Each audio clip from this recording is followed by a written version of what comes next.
ESAF group ഒരു 33 വർഷം ആയിട്ട് വർക്ക് ചെയ്യുന്ന ഒരു സ്ഥാപനമാണ്. ഒരു ചെറിയ NGO ആയിട്ട് 1992 ഇസാഫ് സ്റ്റാർട്ട് ചെയ്തത്. അതിനുശേഷം ഇസാഫ് മെയിനായിട്ടും ചെറിയ വായ്പകൾ കൊടുത്തു തുടങ്ങിയൊരു സ്ഥാപനമാണിത്. തൃശ്ശൂർ ബേസ്ഡ് ആണ്.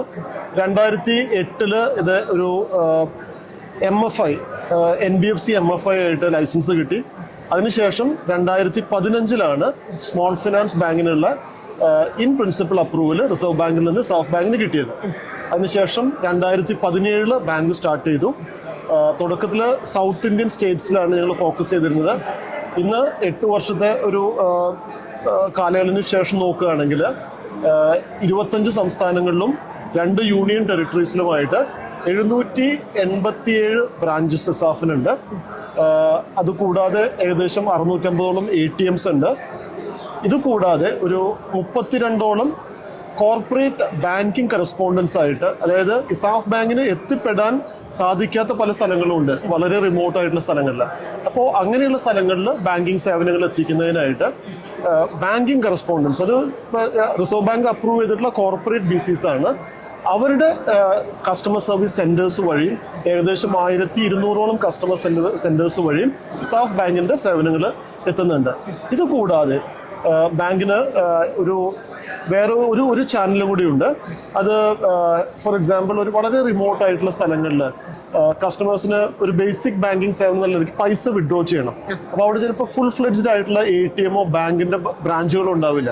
അപ്പോൾ മൈക്രോ ATM എന്നുള്ളൊരു കോൺസെപ്റ്റ് കൂടെ ഇസാഫ് ബാങ്ക് റൺ ചെയ്യുന്നുണ്ട്. അത് ഏകദേശം 4000 ലൊക്കേഷൻസിൽ മൈക്രോ ബാങ്കിങ് ATMന്റെ സേവനങ്ങളും ഇസാഫ് ബാങ്ക് ലഭ്യമാക്കുന്നുണ്ട്. ഇതാണ് ഇത്രയും കഴിഞ്ഞ 8 വർഷത്തെ ഇസാഫിന്റെ ഒരു യാത്ര. Okay sir, okay. അപ്പോൾ ഇനി എന്താണ് ഇസാഫ് പുതിയതായിട്ട് എന്തൊക്കെയാണ് കാര്യങ്ങൾ ചെയ്യാൻ പോകുന്നത്? ഇനി എന്തെങ്കിലും നിങ്ങൾക്ക് പ്രൊജക്റ്റുകൾ വരുന്നുണ്ടോ? ഇസാഫ് തുടക്ക സമയങ്ങളിൽ കഴിഞ്ഞ 8 വർഷമായിട്ട് പല മേഖലകളിലും വർക്ക് ചെയ്യുന്നുണ്ട്.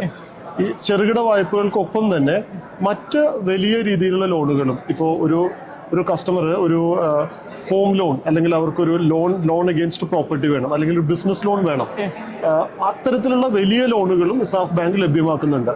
ഇതോടൊപ്പം തന്നെ മറ്റെല്ലാവിധ ബാങ്കിങ് സേവനങ്ങളും ഇസാഫ് 2017 ലൈസൻസ് കിട്ടി. 2018 ഒരു വർഷത്തിനുള്ളിൽ ബാങ്ക് ഷെഡ്യൂൾ കമേഴ്സ്യൽ ബാങ്കായിട്ട് റിസർവ് ബാങ്ക് അംഗീകരിച്ചു. ആ സമയത്ത് തന്നെ ചെറിയ രീതിയിൽ NR സേവനങ്ങൾ, പുറത്ത് ഇന്ത്യക്ക് വെളിയിലുള്ള വിദേശ രാജ്യങ്ങളിൽ വർക്ക് ചെയ്യുന്ന ആൾക്കാർക്കുള്ള NRI ബാങ്കിങ് സേവനങ്ങളുടെ ഒരു ചെറിയ ഭാഗം, അത് ബാങ്കിങ്ങിന്റെ പാരലൻസിൽ പറയുന്നത് AD2 ലൈസൻസ് എന്നാണ്. ആ ഒരു ഭാഗികമായിട്ടുള്ള ലൈസൻസ് ഇസാഫിന് 2018 ഒരു വർഷത്തിനുള്ളിൽ തന്നെ ഇസാഫിന് കിട്ടി. ഈ കഴിഞ്ഞ 2024 ആ ലൈസൻസ് AD2 എന്നുള്ളത് അപ്ഗ്രേഡ് ചെയ്ത് ഫുൾ ഫ്ലെഡ്ജ്ഡ് AD1 ലൈസൻസ് ഇസാഫിന് കിട്ടി. അപ്പോൾ മറ്റ് ബാങ്കുകൾ പുറത്തുനിന്നുള്ള ഒരു NR കസ്റ്റമർക്ക് എന്തൊക്കെ സേവനങ്ങൾ ആവശ്യമുണ്ടോ, അത് ഇന്ത്യയിലേക്ക് പണം അയക്കുന്നതാണെങ്കിലും ഇവിടെ നിന്ന് റിപ്പാട്രിയേറ്റ് ചെയ്ത് അങ്ങോട്ട് കൊണ്ടുപോകുന്നതാണെങ്കിലും അത്തരത്തിലുള്ള എല്ലാ സംവിധാനങ്ങളും ഇന്ന് ഇസാഫ് ബാങ്കിൽ ലഭ്യമാണ്. ഇസാഫിന് എന്തെങ്കിലും, അതായത് ക്രെഡിറ്റ് കാർഡ്, അത് നമുക്ക് എന്തെങ്കിലും ഒരു സാധനം മേടിക്കാം, ഇപ്പോൾ പ്രോഡക്റ്റ് മേടിക്കാൻ? വളരെ നല്ല ചോദ്യം.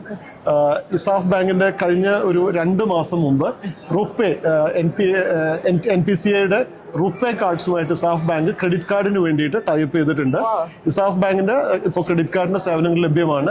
തുടക്ക സമയത്ത് ഈ കഴിഞ്ഞ ഒരു 2 മാസമായിട്ട് ഫസ്റ്റ് ലോഞ്ച് ചെയ്തിട്ടുള്ളത് ഒരു സെക്യൂർഡ് ക്രെഡിറ്റ് കാർഡ് എന്നുള്ള ഒരു കോൺസെപ്റ്റാണ്. അതായത് നമുക്ക് ഇപ്പോൾ ഒരു നോർമൽ കസ്റ്റമർ വന്ന് അൺസെക്യൂർഡ് കാർഡ്, അതായത് നമുക്ക് വേറെ ഇതുകളൊന്നും വേണ്ട, അതായത് സെക്യൂരിറ്റി ഒന്നും ഇല്ലാതെ കൊടുക്കുന്ന അൺസെക്യൂർഡ് കാർഡുകളും ഉണ്ട്. സെക്യൂർഡ് കാർഡ്, അതായത് ഇപ്പോൾ ഒരു ലക്ഷം രൂപയുടെ ഒരു FD ഉണ്ട് ഒരു ബാങ്കിൽ, ഞങ്ങളുടെ ബാങ്കിൽ 1 ലക്ഷം രൂപയുടെ FD ഉണ്ട്. ആ FDക്ക് അഗെയിൻസ്റ്റ് 85% വരെ ഒരു ക്രെഡിറ്റ് കാർഡിന്റെ രീതിയിൽ നിങ്ങൾക്ക് എടുക്കാം. അതിന്റെ ഗുണം എന്താണെന്ന് വെച്ച് കഴിഞ്ഞാൽ നിങ്ങൾക്ക് അത് ക്രെഡിറ്റ് പീരീഡ് കിട്ടും. ബില്ലിംഗ് ഡേറ്റ് തൊട്ട് അടുത്ത സൈക്കിൾ വരെയുള്ള ഒരു credit free, interest free credit period ഉണ്ടായിരിക്കും. പിന്നെ ഒരു നല്ലൊരു റീപേയ്മെന്റ്, ഒരു സിബിൽ അല്ലെങ്കിൽ അങ്ങനത്തെ കാര്യങ്ങളൊന്നും ഇതിൽ നോക്കുന്നില്ല. കാരണം ഇതൊരു സെക്യൂർഡ് കാർഡാണ്, ഒരു FDക്ക് അഗേൻസ്റ്റ് കൊടുക്കുന്ന കാർഡ് ആയതുകൊണ്ട് മറ്റ് വ്യവസ്ഥകളൊന്നും തന്നെ ഇപ്പോൾ പല ബാങ്കിലും ഒരു ക്രെഡിറ്റ് കാർഡിന് അപ്ലൈ ചെയ്ത് കഴിഞ്ഞാൽ പല ആൾക്കാർക്കും കിട്ടില്ല. കാരണം ഇൻകം നോക്കും, സിബിലിന്റെ സ്കോർ നോക്കും. അത്തരം ആൾക്കാർക്ക്, അതുപോലെ കുറച്ച് പ്രായമുള്ള ആൾക്കാർക്ക്, അങ്ങനത്തെ ആൾക്കാർക്ക് കിട്ടാവുന്ന ഒരു കാർഡാണ് സെക്യൂർഡ് കാർഡ്. നമുക്ക് കാർഡിന് നമ്മുടെ FDക്ക് അഗെയിൻസ്റ്റ് ക്രെഡിറ്റ് കാർഡ്, ആ ഒരു ഫെസിലിറ്റി ഇസാഫ് ബാങ്കിൽ ഓൾറെഡി ലോഞ്ച് ചെയ്തിട്ടുണ്ട്.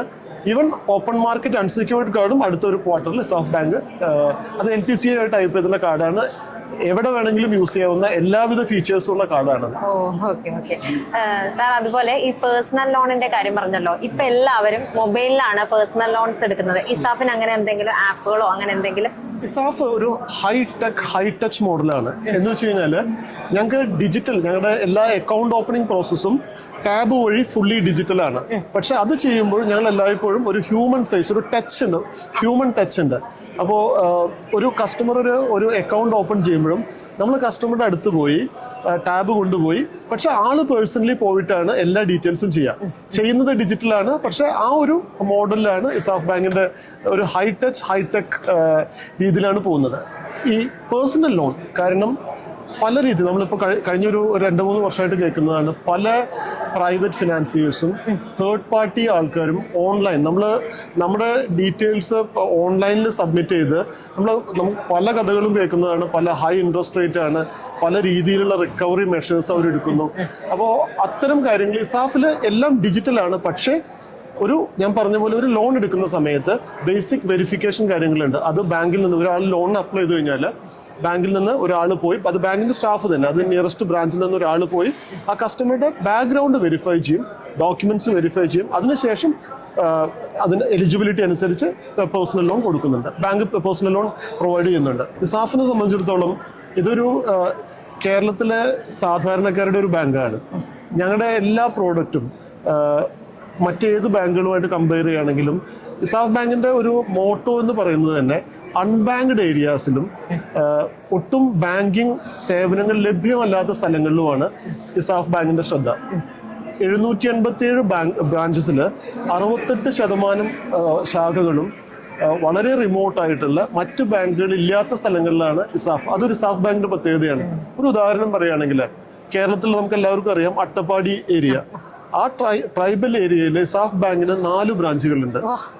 മറ്റൊരു ബാങ്കിനും അവകാശപ്പെടാൻ പറ്റാത്ത ഞങ്ങൾ വളരെ അഭിമാനപൂർവ്വം പറയുന്ന ഒരു കാര്യമാണ്. അതുപോലെ ഇടുക്കി ജില്ലയിൽ വട്ടവട വളരെ റിമോട്ട് ആയിട്ടുള്ള സ്ഥലമാണ്. അതിലുള്ള 1-2 അവിടെ പ്രൈവറ്റ് സെക്ടർ ബാങ്കുകൾ വേറെ ഒന്നും തന്നെയില്ല. അതിലൊന്ന് ഇസാഫ് ബാങ്കാണ്. ഇടുക്കിയിൽ തന്നെ കാന്തല്ലൂര്. അതുപോലെ ഈവൻ നോർത്ത് ഇന്ത്യയിലെ പോലും പല മഹാരാഷ്ട്രയിലും ആസാമിലും പല സ്ഥലങ്ങളിലും മറ്റ് ബാങ്കുകളും കയറി ചെല്ലാത്ത സ്ഥലങ്ങളിലാണ് ഇസാഫ് ബാങ്കിന്റെ ബ്രാഞ്ചുകളുള്ളത്. സോ അതൊരു ഞങ്ങൾക്ക് വളരെ അതൊരു യുണീക്നെസ് ആണ്. ഇസാഫ് ബാങ്കിന്റെ ഒരു പ്രത്യേകത തന്നെയാണ്. Okay sir, thank you so much.